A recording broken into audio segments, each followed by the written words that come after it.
So, hello then. So today I'm going to demonstrate Orwell temperament on a Lumatone keyboard, which is here. I am prepared very poorly for this talk, which is a good thing, because I'm going to demonstrate how you would approach Orwell temperament if you were to look at it now. If I put years of practice into it, you might be thinking that I was adding some invention or expertise to the process of performance and that you couldn't replicate it.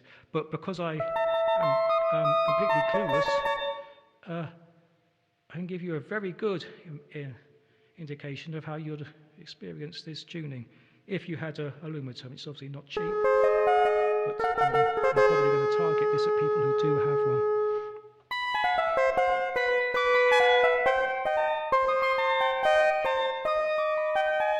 So the camera I have doesn't make clear the colours here.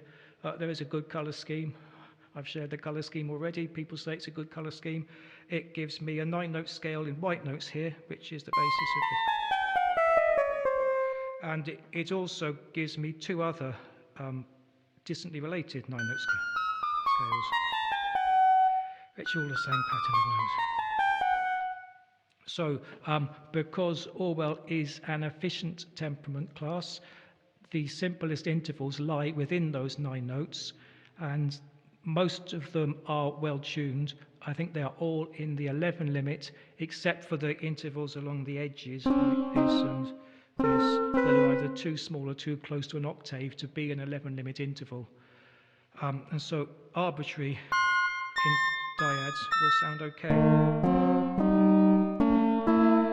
Because the keyboard is generally designed to have simple intervals close together, we don't have to stick to the 9-note scale. We can try things like, well, that's not so good, but there we go.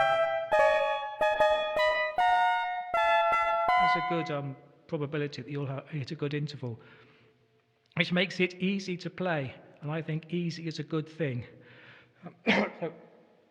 And along with that easiness, you have a scale that does not sound at all familiar from equal temperament, because these are 9 roughly equally spaced notes taken out of 31 or 53 or 84 roughly equally spaced notes. This is specifically a 31-note mapping, which fits this keyboard well. One day I'll try 22 notes, because I expect they'll do fine as well.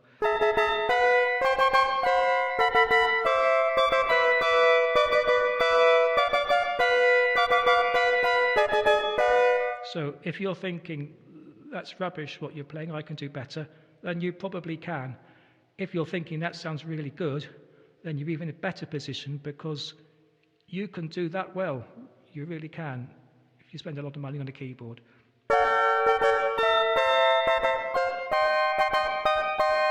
The sound, if you're interested, is coming out of Zinad Sub Effects, and that's also published. It's free.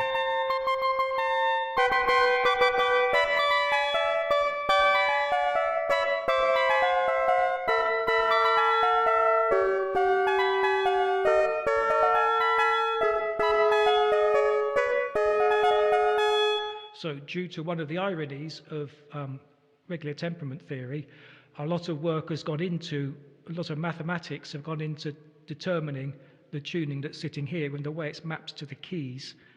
And that theory is determining how good it sounds. Have I played the edges? Well, if I've done this before, you can hear it again. If I play in the middle of the keyboard, it sounds good.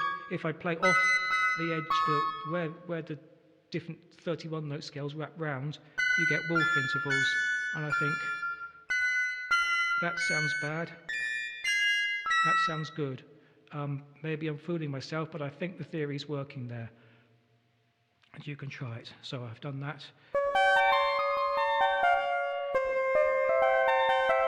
Now obviously we can apply mathematics. You can't see, or maybe you can, but I can see the mapping. It's sitting on my screen. And so I have identified this as the generator. So we have 1, 2, 3, 4, 5, 6, 7, 8, 9, 10 generator steps. And I can see that one step is a 7/6, isn't it? So it's 7/6 interval. subminor third. 2 steps are an 11/8. So there we go. This to me is the weakest of the consonancies that are in the 9-note scale and are not too small or too large to be 11 limit. That is because, again, the mathematics tells us, although this tuning is optimized around the full 11 limit, the prime 11 is the interval that takes the worst damage. And that's just too bad. So if you want a better 11 limit tuning, there are some, but they're more complicated. They'll be more spread out on the keyboard, and you're more likely to hit a bad interval. Orwell temperament trades some of the purity, but for making it really easy for people who don't know what they're doing to make a reasonable sound, and to sound different to 12-note equal temperament.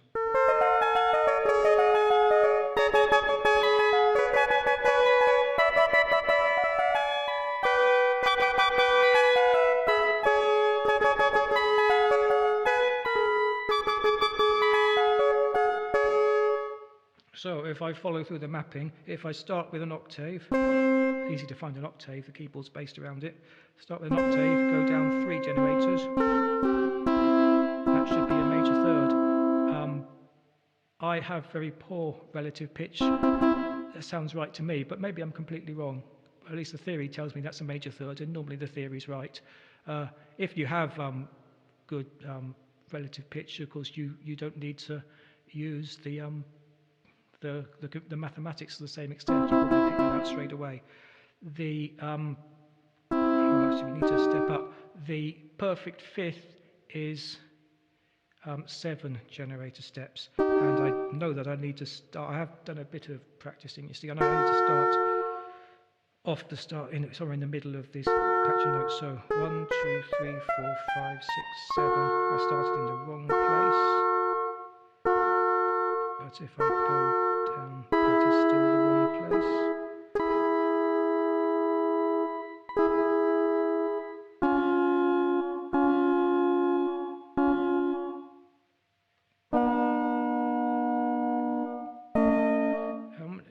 How many of these do I actually get? I don't get it. There we go. It's impossible to get a major triad on the white notes. So there you go. That's the mathematics is showing itself to be correct. So we may as well start here then.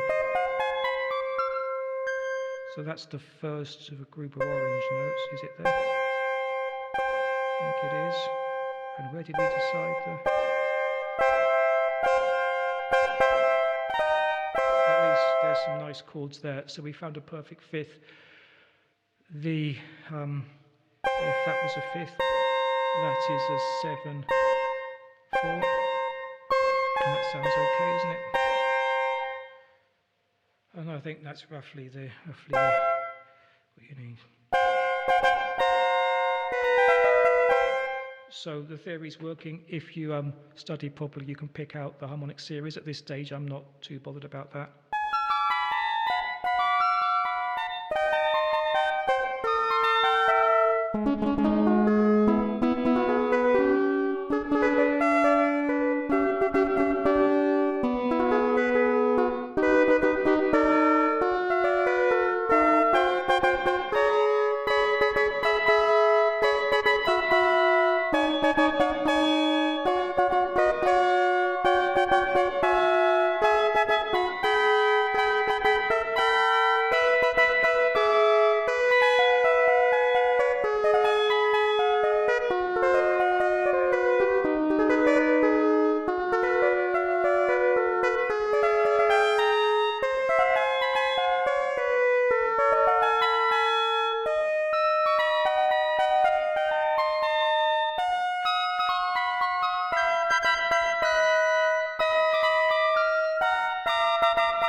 go. So thank you for watching, and I'm now going to walk over and turn the camera off.